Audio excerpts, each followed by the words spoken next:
ಇನ್ನು ಇಂಡಿಗೋ ವಿಮಾನಗಳ ಸಮಸ್ಯೆ ಅಸಲಿ ಕಾರಣ ಏನು? ಈ ಸಮಸ್ಯೆಗೆ ಮುಕ್ತಿ ಸಿಗೋದಾದರೂ ಯಾವಾಗ? ಬೆಂಗಳೂರು ಅಷ್ಟೇ ಅಲ್ಲದೆ ಬೇರೆ ಎಲ್ಲೆಲ್ಲಿ ಏನೇನು ಸಮಸ್ಯೆ ಆಯಿತು ಅನ್ನೋದರ ಕಂಪ್ಲೀಟ್ ರಿಪೋರ್ಟ್ ಇಲ್ಲಿದೆ ನೋಡಿ.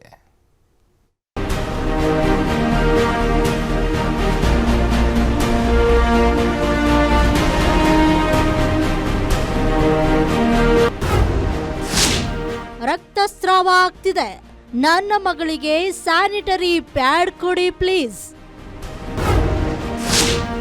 ಏರ್ಪೋರ್ಟ್ನಲ್ಲಿ ತಂದೆ ಗೋಳಾಟ, ಕಟ್ಟೆ ಹೊಡೆದ ಆಕ್ರೋಶ.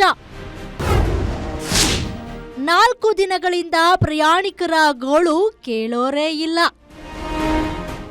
ಈ ದೃಶ್ಯ ಎಂಥವರನ್ನ ಕರುಳು ಹಿಂಡುವಂತೆ ಮಾಡುತ್ತೆ. ಏರ್ಪೋರ್ಟ್ನಲ್ಲಿ ತನ್ನ ಮಗಳ ಸ್ಥಿತಿಗೆ ತಂದೆ ಗೋಳಾಡಿದ್ದಾರೆ.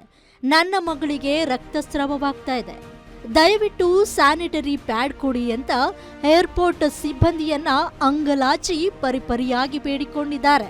ಈ ವಿಡಿಯೋ ಈಗ ವೈರಲ್ ಆಗಿದ್ದು ಇಂಡಿಗೋ ವರ್ತನೆ ವಿರುದ್ಧ ಆಕ್ರೋಶ ಕೇಳಿ ಬರ್ತಾ ಇದೆ.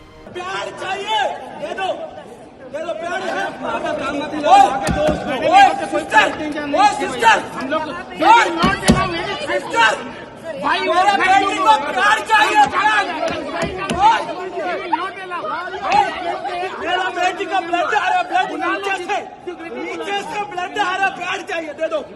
हम ऐसे नहीं कर सकते। क्यों नहीं कर सकता? क्यों नहीं कर सकता? क्यों नहीं कर सकता? मेरे को प्यार चाहिए अभी। स्टे फ्री दे दो प्यार। 4 ದಿನಗಳಿಂದ ಫ್ಲೈಟ್ ಇಲ್ಲದೆ ಪ್ರಯಾಣಿಕರ ಗೋಳು ಹೇಳತೀರದಾಗಿದೆ. ಇದು ಏರ್ಪೋರ್ಟೋ ಮಾರ್ಕೆಟೋ ಅನ್ನುವಂತಾಗಿದೆ. ಅದೆಷ್ಟೋ ಜನರ ಪ್ರವಾಸದ ಕನಸು ನುಚ್ಚುನೂರಾಗಿದೆ. ಬೆಂಗಳೂರು, ದೆಹಲಿ, ಹೈದರಾಬಾದ್, ಪುಣೆ, ಗೋವಾ, ಚೆನ್ನೈ, ಮುಂಬೈ, ಕೋಲ್ಕತ್ತಾ, ಜೈಪುರ, ಚಂಡೀಗಢ, ಪುಣೆಯಲ್ಲೂ ಜನ ಪರದಾಡ್ತಿದ್ದಾರೆ. ಇನ್ನು ಎಲ್ಲೆಲ್ಲಿ ಎಷ್ಟು ವಿಮಾನಗಳು ರದ್ದಾಗಿವೆ ಅನ್ನೋದನ್ನ ನೋಡೋದಾದ್ರೆ, ಎಲ್ಲಿ ಎಷ್ಟು ವಿಮಾನಗಳು ರದ್ದು? ಬೆಂಗಳೂರಿನಲ್ಲಿ 102 ವಿಮಾನಗಳನ್ನ ರದ್ದುಗೊಳಿಸಲಾಗಿದೆ. ದೆಹಲಿಯಲ್ಲಿ ಅತಿ ಹೆಚ್ಚು ವಿಮಾನ ರದ್ದತಿಯಾಗಿವೆ. ದೆಹಲಿಯ ವಿಮಾನ ನಿಲ್ದಾಣದಲ್ಲಿ 225 ವಿಮಾನಗಳು ರದ್ದು. ಪುಣೆ ವಿಮಾನ ನಿಲ್ದಾಣದಲ್ಲಿ 32 ವಿಮಾನಗಳ ಸಂಚಾರ ರದ್ದು. ಹೈದರಾಬಾದ್ನಲ್ಲಿ 32 ವಿಮಾನಗಳನ್ನ ರದ್ದುಗೊಳಿಸಲಾಗಿದೆ.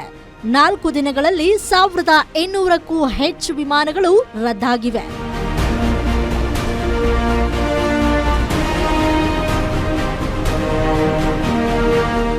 ಹಾಗಾದ್ರೆ ಎಷ್ಟೆಲ್ಲ ಸಮಸ್ಯೆಗಳಿಗೆ ಇಂಡಿಗೋ ಕೊಡ್ತಿರೋ ಕಾರಣಗಳಾದ್ರೂ ಏನು ಅಂತ ನೋಡೋದಾದ್ರೆ, ಇಂಡಿಗೋ ಸಮಸ್ಯೆ ಯಾಕೆ? ಹೊಸ ನಿಯಮದ ಪ್ರಕಾರ ಸಿಬ್ಬಂದಿಯ ಕೊರತೆ, ವಿಮಾನ ಕೆಲಸದ ಸಮಯ ಮಿತಿಯಿಂದ ಸಮಸ್ಯೆ, ಒಬ್ಬ ಸಿಬ್ಬಂದಿಗೆ ದಿನಕ್ಕೆ ಕೇವಲ 8 ಗಂಟೆ, ವಾರಕ್ಕೆ 35 ಗಂಟೆ ಕೆಲಸ ನಿಗದಿ, ವಾರಕ್ಕೆ 2 ಬಾರಿ ಮಾತ್ರ ರಾತ್ರಿ ವೇಳೆ ಒಬ್ಬ ಪೈಲಟ್ ಲ್ಯಾಂಡ್ ಮಾಡಬೇಕು. ಈ ಎಲ್ಲಾ ಕಾರಣಗಳಿಂದ ವಿಮಾನ ಹಾರಾಟದಲ್ಲಿ ವ್ಯತ್ಯಯ. ದೇಶೀಯ ವಿಮಾನಯಾನದಲ್ಲಿ ಇಂಡಿಗೋದೇ 60% ಪಾಲು.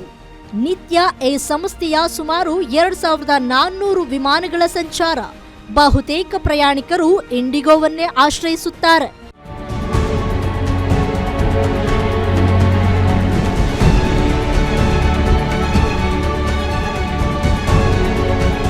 ನಾಲ್ಕು ದಿನಗಳಿಂದ ವಿಮಾನ ಪ್ರಯಾಣಿಕರಿಗೆ ನರಕ ಸೃಷ್ಟಿಯಾಗಿದೆ.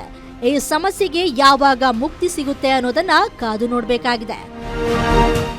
News desk, guarantee news.